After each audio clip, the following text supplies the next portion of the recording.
Hello everyone, welcome to the warm pharmacy channel. और अब आज हम बात करने वाले हैं मॉडल पेपर सेट 3 का जो सॉल्यूशन है उसके बारे में। ठीक है, देखिए सबसे पहले मैं आपका थैंक यू करता हूं कि आप हमारे चैनल से रेगुलर कनेक्टेड हैं और हमारी सारी वीडियोस आप लोग रेगुलर देख रहे हैं। इसीलिए आज हम आपके लिए मॉडल पेपर सेट 3 के सारे सॉल्यूशन लेकर आए हैं, जहां आपको सारी चीजें अच्छे से कंफर्म हो जाएंगी, अच्छे से आप लोग जान जाएंगे और आपको सिलेबस पर जाने की बिल्कुल जरूरत नहीं पड़ेगी, क्योंकि आप इन्हीं तीनों पेपर से अपने जो एग्जाम है, आपका जो यूनिवर्सिटी एग्जाम है, उसमें बहुत अच्छे मार्क्स आप लोग गेन कर सकते हैं। चलिए स्टार्ट करते हैं हम अपने मॉडल पेपर सेट 3 के सॉल्यूशंस। इस स्लाइड्स में आपको सारे लॉन्ग आंसर दिए गए हैं और नेक्स्ट स्लाइड में आप लोगों को हम क्या प्रोवाइड कराएंगे, जितने भी शॉर्ट आंसर्स थे उनकी सीरीज प्रोवाइड कराएंगे। ठीक है, देखिए ये सारे क्वेश्चंस हैं जो आपको मैंने क्वेश्चन पेपर के टाइम पर समझाए थे। ये वो सभी क्वेश्चंस हैं और वन बाय वन हम इन सभी क्वेश्चंस के सॉल्यूशन यहाँ पर देखने का प्रयास करेंगे। ओके, क्वेश्चन नंबर 1 है आपसे, explain chemotaxonomical classification and its significance in modern pharmacognosy. ठीक है, तो क्वेश्चन नंबर 1 में आपसे क्या पूछा गया है, कीमोटेक्सोनॉमिकल क्लासिफिकेशन पूछा गया है और साथ ही पूछे गए हैं कि उसके मॉडर्न फार्माकोग्नोसी में क्या इंपॉर्टेंस है, क्या उसका सिग्निफिकेंस है। देखिए कीमो टेक्सोनॉमिकल से ही आप लोग समझ पा रहे होंगे, कीमो का मतलब होता है आपका केमिकल्स और टेक्सोनॉमिकल मतलब बायोलॉजिकली जब हम किसी प्लांट को डिवाइड करते हैं उसकी फैमिली, जीनस या स्पीशीज के बेस पर, तो वो कहलाता है आपका टेक्सोनॉमिकल क्लासिफिकेशन। ठीक है, तो यहां पर हम क्या करेंगे कि केमिकल्स को हमने ऐड किया है, मतलब टेक्सोनॉमी के साथ साथ हम लोग केमिकली उसको क्या बनाएंगे, केमिकल का मतलब बेस बनाकर उसको क्लासिफाई करने का प्रयास करेंगे। वह क्लासिफिकेशन मेथड जिसमें प्लांट्स को उनके केमिकल कॉन्स्टिट्यूएंट्स मतलब सेकेंडरी मेटाबोलाइट्स, ओके, उसको आधार पर क्लासिफाई किया जाता है। इसमें प्लांट्स के अंदर पाए जाने वाले जो एल्कलॉइड्स, ग्लाइकोसाइड्स, फ्लेवोनॉइड्स, टर्पिनोइड्स या फिर अदर फाइटोकेमिकल्स, उनका बेस बनाकर, उनका आधार बनाकर क्लासिफाई किया जाता है। यह कहलाता है आपका कीमोटेक्सोनॉमिकल क्लासिफिकेशन। प्रिंसिपल देख लीजिए, क्या इसके मेन प्रिंसिपल्स हैं। केमिकल कॉन्स्टिट्यूएंट्स का आधार मतलब बेस क्या बनेगा इसमें, केमिकल्स। ठीक है, प्लांट्स में प्रेजेंट सेकेंडरी मेटाबोलाइट्स उनके इवोल्यूशनरी रिलेशनशिप को दर्शाते हैं, मतलब जो आपके सेकेंडरी मेटाबोलाइट्स हैं उसी के बेस पर हम क्लासिफाई करते हैं कि ये सेम सीरीज या सेम स्पीशीज या फिर सेम फैमिली या सेम जीनस, इसमें आपका ये जो केमिकल्स है ये आपका पाया जाता है। तो इसका बेसिक प्रिंसिपल्स ये है। ठीक है, सेकंड है आपका क्लोजली रिलेटेड प्लांट्स में सिमिलर केमिकल्स, मतलब देखा जाता है कि जो क्लोजली रिलेटेड प्लांट्स हैं उसमें कौन कौन सी सेम चीजें पाई जा रही हैं। एक ही फैमिली या जीनस के पौधों में अक्सर सिमिलर कंपाउंड्स पाए जाते हैं। तो सेकंड प्रिंसिपल समझ आया कि सेम जो आपकी फैमिली है तो उसमें सेम केमिकल्स पाए जाएंगे, तो एक आधार ये बनाया जाएगा।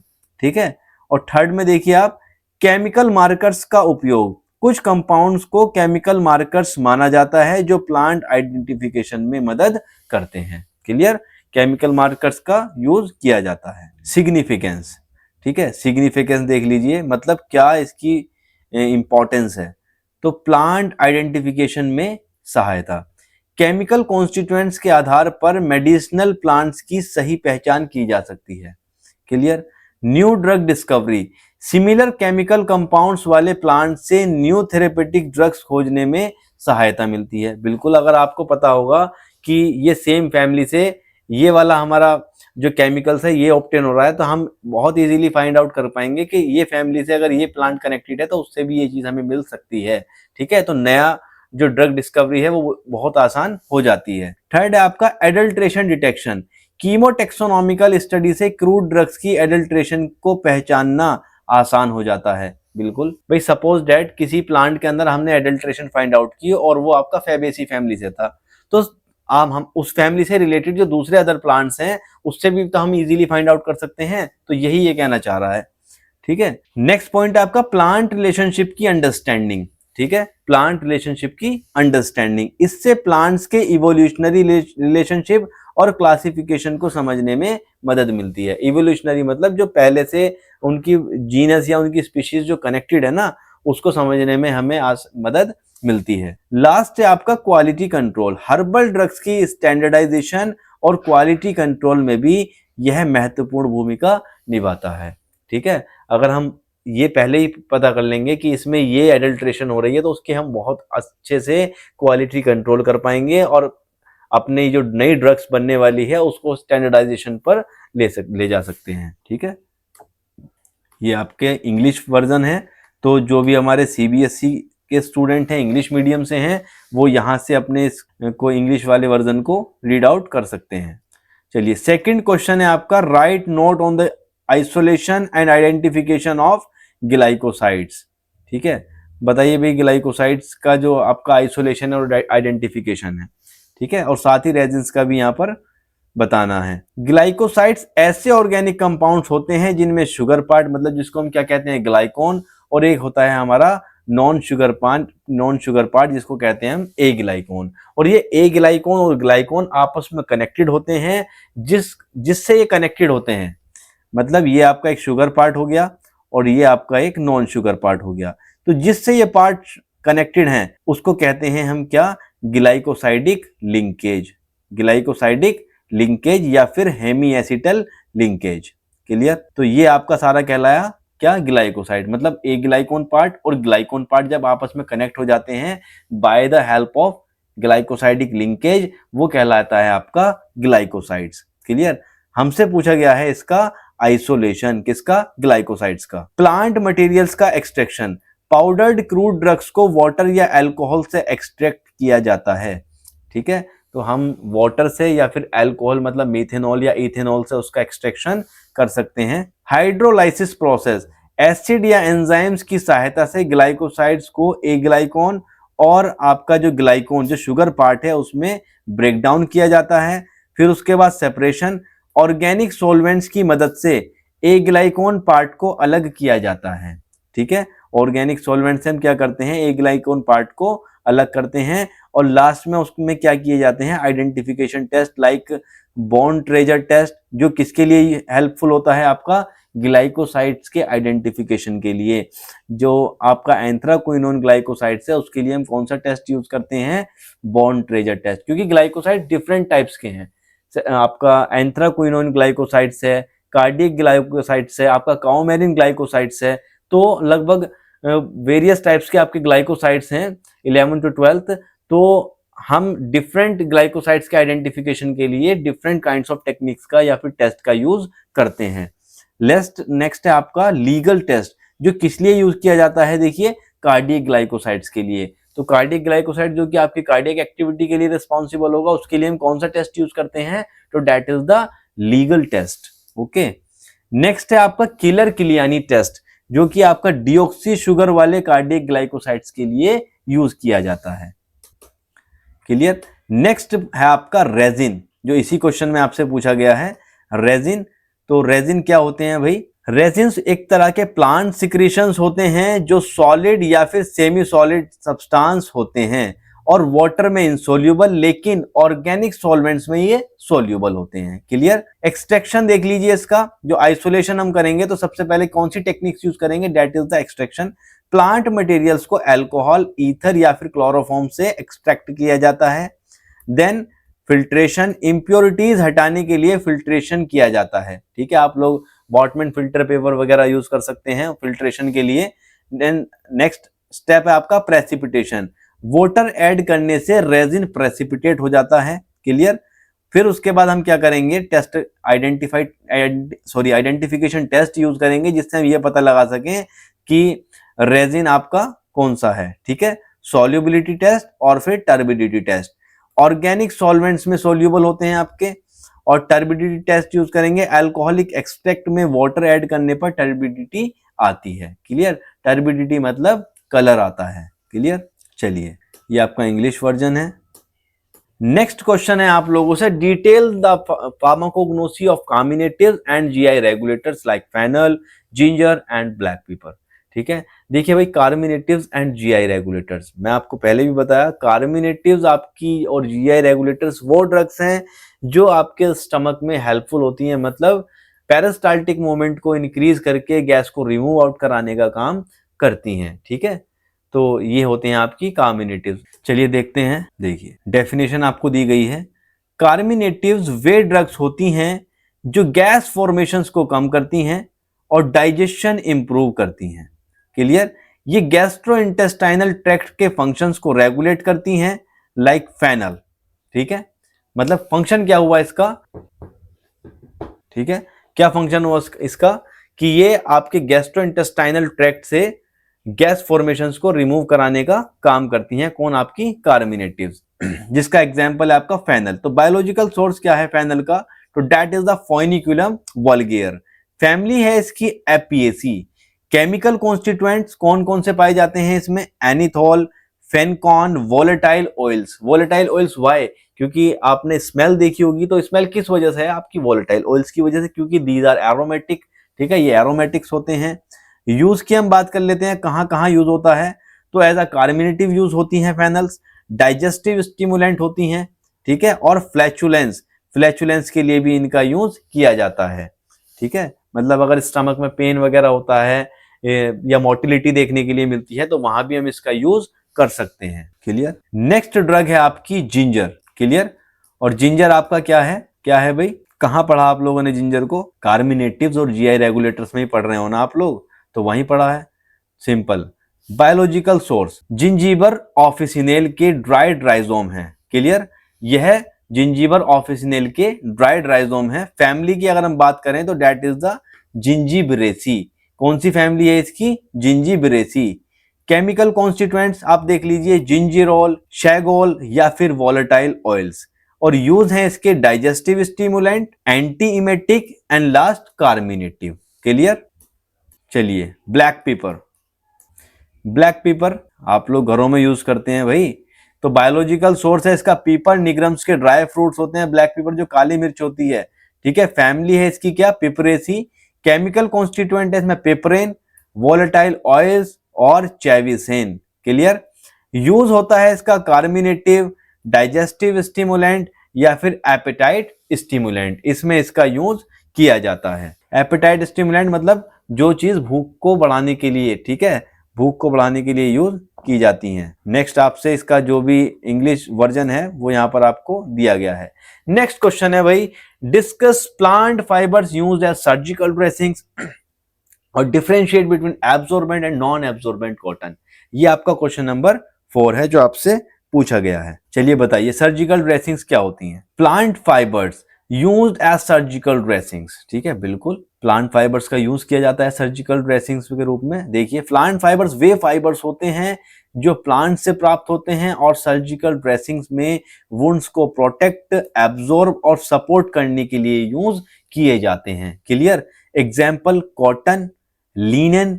इन फाइबर्स का यूज गॉज, बैंडेज, लिंट और सर्जिकल ड्रेसिंग बनाने में किया जाता है। आप लोग देख रहे हैं ना, मेडिकल से आप लोग गोज लाते हैं या जो बैंडेज लाते हैं, वो कहां से बन रही है? आपकी सर्जिकल ड्रेसिंग सी तो है वो सब। ठीक है, और एब्जॉर्बेंट कॉटन की अगर हम बात करें तो यह केमिकली ट्रीटेड कॉटन होता है जिसमें हाई एब्जॉर्प्टिविटी या फिर एब्जॉर्प्टिव कैपेसिटी होती है, जो अच्छे से अच्छे रेट में एब्जॉर्प्शन कर लेती है, इसलिए इसे क्या कहा जाता है? सर्जिकल ड्रेसिंग में यूज किया जाता है। क्लियर? नॉन एब्जॉर्बेंट कॉटन की हम बात करें, यह अनट्रीटेड रॉ कॉटन होता है जिसमें नेचुरल वैक्सेस और ऑयल्स मौजूद रहते हैं, इसलिए इसे मुख्य रूप से टेक्सटाइल इंडस्ट्री में यूज किया जाता है। क्लियर? इसमें वैक्सेस भी, ऑयल्स भी, ये सब चीजें रहती हैं। आपका जो नॉन एब्जॉर्बेंट कॉटन है तो इसको आपका इंडस्ट्रियल लेवल पे यूज किया जाता है। ठीक है, चलिए नेक्स्ट क्वेश्चन है आपका question number 5। Explain the basic principles of सिद्धा एंड यूनानी सिस्टम ऑफ मेडिसिन। चलिए, तो सिद्धा सिस्टम क्या है भाई? सिद्धा एंड यूनानी सिस्टम।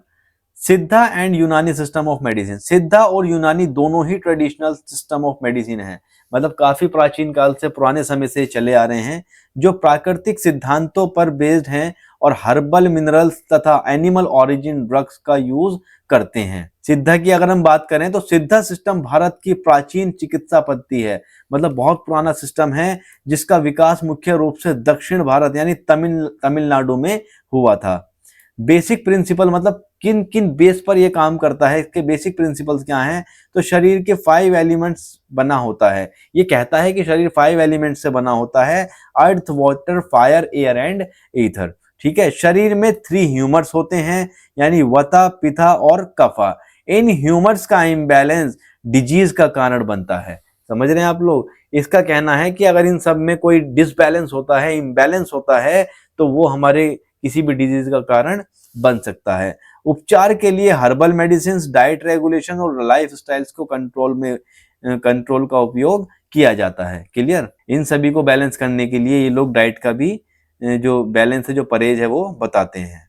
चलिए, नेक्स्ट है आपका यूनानी सिस्टम। यूनानी सिस्टम की उत्पत्ति ग्रीस में मानी जाती है। ठीक है, ग्रीस यानी यूनान में मानी जाती है और बाद में यह अरब और इंडिया में विकसित हुआ।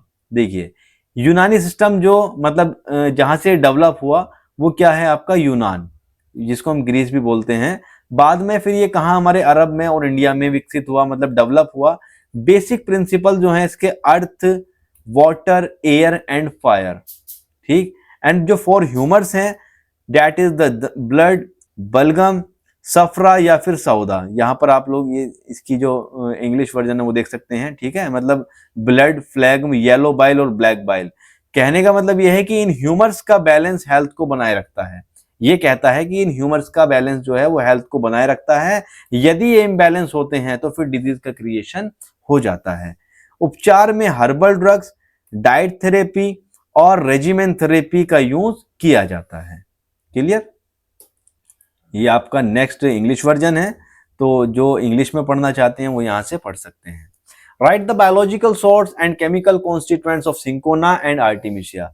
पहले मैं आपको बता चुका कि सिंकोना और आपका जो आर्टिमिशिया है ये क्या है भाई, क्या है ये? आपकी एंटी मलेरियल ड्रग्स हैं। ठीक है, तो सिंकोना, जो कि cinchona consist of dried bark of cinchona species such as cinchona officinalis and cinchona calisaya. तो यहां से ये ऑब्टेन होता है सिंकोना। और इसमें जो मेन केमिकल कॉन्स्टिट्यूएंट्स हैं वो, सॉरी, जो फैमिली है इसकी वो क्या है? रूबिएसी। और केमिकल कॉन्स्टिट्यूएंट्स होते हैं इसमें क्विनिन, क्विनिडिन, सिंकोनिन एंड लास्ट आपका सिंकोनिडिन। ठीक है, तो ये सभी इसके मेन केमिकल कॉन्स्टिट्यूएंट हैं जो रिस्पॉन्सिबल है किसके लिए? एंटी मलेरियल एक्टिविटी के लिए। और हाँ, ये जो क्विनिडिन है ना आपका, क्विनिडिन, ये एंटी अरिथमिक में भी आपका यूज किया जाता है। यूज देख लीजिए, यह मुख्य रूप से एंटी मलेरियल ड्रग्स के रूप में यूज किया जाता है। नेक्स्ट है आपका आर्टिमिसिया। ठीक है, तो artemisia consist of leaves and flowering tops of artemisia annua. तो प्लांट्स का नाम क्या है भाई? आर्टिमिसिया एनुआ। फैमिली है इसकी एस्टेरेसी। केमिकल कॉन्स्टिट्यूएंट्स जो इसमें पाया जाता है तो दैट इज द आर्टिमिसिनिन, सिस्क्वेटर्पिन, लैक्टोन्स एंड आपका वोलेटाइल ऑयल्स। यूज, यह मलेरिया ट्रीटमेंट में यूजफुल ड्रग होता है। ठीक है, वो मैं आपको पहले बता चुका। दोनों ही ड्रग्स आपकी कौन सी हैं? एंटी मलेरियल ड्रग्स हैं। लास्ट क्वेश्चन है आपका, discuss the pharmaceutical aids agar, tragacanth and guar gum. ठीक है, फार्मास्यूटिकल एड्स वो सब्सटेंस होते हैं जो ड्रग फॉर्मुलेशन में हेल्प करते हैं। क्लियर? मतलब इनका यूज कहां होता है? ड्रग की फॉर्मुलेशन में, लेकिन खुद का इनका कोई थेरेपेटिक इफेक्ट नहीं होता या फिर बहुत मिनिमम होता है। क्लियर? अगार की हम बात कर लेते हैं। तो अगार क्या है भाई आपका? अगार आप लोग 12th क्लास में भी आप लोगों ने जरूर पढ़ा होगा। ये जब एलाइजा टेक्निक्स थी वहां 12th क्लास में, तो वहां पढ़ा होगा इसको जरूर, अगार को। ठीक है, तो ये एक बायोलॉजिकल सोर्स है। यह रेड एल्गी, जेलिडियम और ग्रेसिलेसी स्पीशीज से ऑब्टेन होता है। मेनली जो इसमें केमिकल कॉन्स्टिट्यूएंट्स पाए जाते हैं दैट इज द एगारोज और एगारोपेक्टिन। यूज इसका जहां होता है that is the suspending agent, मतलब जो आपके सस्पेंशन या सिरप्स बनाए जाते हैं उसमें एज अ सस्पेंडिंग एजेंट इसका यूज किया जाता है। इमल्सिफाइंग एजेंट, जो इमल्शंस आप लोग बनाते हैं उसमें यूज होता है। कल्चर मीडिया प्रिपरेशन, जो अभी मैंने आपको बताया कि 12th क्लास में जो आपकी टेक्निक्स थी एलाइजा टेक्निक्स, ठीक है, वहां इसका यूज होता था। ठीक है, किसका? कल्चर मीडिया बनाने में, यानी डीएनए फ्रेगमेंटेशन को हम जब डिफरेंट अलग करते थे तो वहां इसका यूज होता था एलाइजा टेक्निक में। ट्रेगाकांत क्या है? ये भी आपका क्या है? एक तरीके का फार्मास्यूटिकल एड्स है और प्रिपरेशन में, मेडिसिन प्रिपरेशन में इसका यूज किया जाता है। यह एस्ट्रागेलस स्पीशीज के ड्राइड गमी एक्सुडेशन से ऑब्टेन होता है। केमिकल कॉन्स्टिट्यूएंट जो इसमें है दैट इज द ट्रेगाकैंथिन और बेसोरिन। यूज है इसका थिकनिंग एजेंट, मतलब जब किसी चीज को थिक करना होता है लाइक सस्पेंशन को थिक करना होता है तो भी यूज कर सकते हैं। क्लियर। सस्पेंडिंग एजेंट्स के रूप में यूज किया जाता है और आपका इमल्सिफाइंग एजेंट्स के रूप में इसका यूज किया जाता है। ग्वार गम बायोलॉजिकल सोर्स है इसका काइमोप्सिस टेट्रागोनोलोबा के सीड से यह ऑब्टेन होता है। केमिकल कॉन्स्टिट्यूएंट्स है गैलेक्टोमेनन एंड यूज होता है इसका टैबलेट बाइंडर, थिकनिंग एजेंट और स्टेबलाइजर। ठीक है, आपकी स्टेबिलिटी को बढ़ाने के लिए, आपकी नहीं सॉरी, जो मैन्युफैक्चरिंग हो रही है जिस चीज की, उस चीज की स्टेबिलिटी को बढ़ाने के लिए यूज होता है। साथ ही थिकनिंग एजेंट बढ़ा सकते हैं हम इससे, और जो टैबलेट की बाइंडिंग है वो भी हम इससे कर सकते हैं। तो ये हो गए आपके टोटल क्वेश्चन 7। और नेक्स्ट स्लाइड में हम देखने वाले हैं जो आपका शॉर्ट क्वेश्चन सीरीज है, उनके सारे सॉल्यूशन हम जानेंगे अपनी नेक्स्ट स्लाइड में। अच्छा, एक क्वेश्चन आपका रहता है अभी। क्वेश्चन नंबर 8 है आपका, explain the process of phytochemical investigations of drugs. बताइए, फाइटोकेमिकल इन्वेस्टिगेशन बहुत इंपॉर्टेंट टॉपिक है। और फाइटोकेमिकल इन्वेस्टिगेशन होता है मतलब कि केमिकल्स, जो प्लांट्स का केमिकल्स है उसको इन्वेस्टिगेट करना, उसको एनालाइज करना या फिर फाइंड आउट करना। तो आप लोग फाइटोकेमिकल इन्वेस्टिगेशन वह प्रक्रिया है जिसमें मेडिसिनल प्लांट्स में उपस्थित केमिकल कॉन्स्टिट्यूएंट या फिर फाइटोकेमिकल्स की आइडेंटिफिकेशन या फिर एनालिसिस की जाती है। स्टेप्स ऑफ फाइटोकेमिकल इन्वेस्टिगेशन, कौन कौन से स्टेप्स हैं वो? Number 1 is collection of plant material. सबसे पहले प्लांट मटेरियल से का कलेक्शन किया जाता है। मेडिसिनल प्लांट्स को कलेक्ट करके ड्राई और पाउडर किया जाता है। क्लियर। सेकेंड स्टेप है आपका एक्सट्रैक्शन, यानी पाउडर ड्रग से सॉल्वेंट, वाटर, अल्कोहल, ईथर की सहायता से एक्टिव कॉन्स्टिट्यूएंट्स एक्सट्रैक्ट किए जाते हैं। देखिए, डिफरेंट काइंड ऑफ ड्रग्स के लिए हम लोग डिफरेंट काइंड ऑफ सॉल्वेंट्स का यूज करते हैं, लाइक मिथेनॉल, इथेनॉल या फिर क्लोरोफॉर्म। तो डिफरेंट टाइप्स की जो ड्रग्स हैं आपकी, उनके लिए अलग अलग तरीके के सॉल्वेंट्स यूज हो सकते हैं। ठीक है। नेक्स्ट है आपका preliminary phytochemical screening. Different chemical test की सहायता से एल्कोलॉइड्स, ग्लाइकोसाइड्स, टैनिन्स, फ्लेवोनॉइड्स जैसे जो आपके सब्सटेंस है उनकी पहचान की जाती है। मतलब जब आपने एक्सट्रैक्शन कर लिया ड्रग का, उसके बाद फिर हम फाइंड आउट करेंगे आइडेंटिफिकेशन टेस्ट यूज करके कि इसमें कौन सा केमिकल्स आया है, ग्लाइकोसाइड्स आया है, एल्कोलॉइड्स आया है, टर्पिनॉइड्स आए हैं या फिर रेजिन, टैनिन जो भी आया है, उसको हम आइडेंटिफिकेशन टेस्ट की हेल्प से फाइंड आउट करेंगे। नेक्स्ट है आपका आइसोलेशन ऑफ कंपाउंड्स। फिर हम क्या करेंगे, आइसोलेशन करेंगे कंपाउंड्स का, जैसे क्रोमेटोग्राफी टेक्निक्स का यूज करेंगे। टीएलसी, एचपीएलसी की सहायता से कंपाउंड्स को अलग किया जाता है। ठीक है, समझ रहे हैं। क्रोमेटोग्राफी एडवांस टेक्निक है, कलर के बिहाफ पे हम लोग क्वालिटेटिव और क्वांटिटेटिव एनालिसिस करते हैं। मतलब जो आपके केमिकल्स हैं उसका पता लगाते हैं कौन सा है और कितने अमाउंट में है। ये सारी चीजें हम अपनी इस क्रोमेटोग्राफी टेक्निक से करते हैं। नेक्स्ट आइडेंटिफिकेशन और कैरेक्टराइजेशन है आपका स्पेक्ट्रोस्कोपी टेक्निक्स। तो जैसे आपकी क्रोमेटोग्राफी है, सेम इसी की तरीके से स्पेक्ट्रोस्कोपी है, लेकिन इसमें लाइट के बेस पर, ठीक है, लाइट के बेस पर हम क्या करते हैं, फाइंड आउट करते हैं, यानी क्वालिटेटिव और क्वांटिटेटिव एनालिसिस करते हैं, जिसकी टेक्निक्स हैं UV, ultraviolet, IR, infrared, NMR, mass spectrometry. ये सभी क्या है, आपकी स्पेक्ट्रोस्कोपिक की टेक्निक्स हैं, जहां पर हम क्या करते हैं, अपने केमिकल्स का क्वालिटेटिव और क्वांटिटेटिव एनालिसिस करते हैं। और साथ ही जो स्ट्रक्चर डिटर्मिनेशन है वो भी इसकी की जाती है। तो ये आपके टोटल क्वेश्चंस हो गए। ओके, और नेक्स्ट स्लाइड में हम देखने वाले हैं अपने सारे short question. Thank you so much हमारे चैनल से जुड़ने के लिए, और ऐसी नई नई सारी वीडियोस देखने के लिए हमारे चैनल्स को लाइक एंड सब्सक्राइब करते रहिए। ठीक है।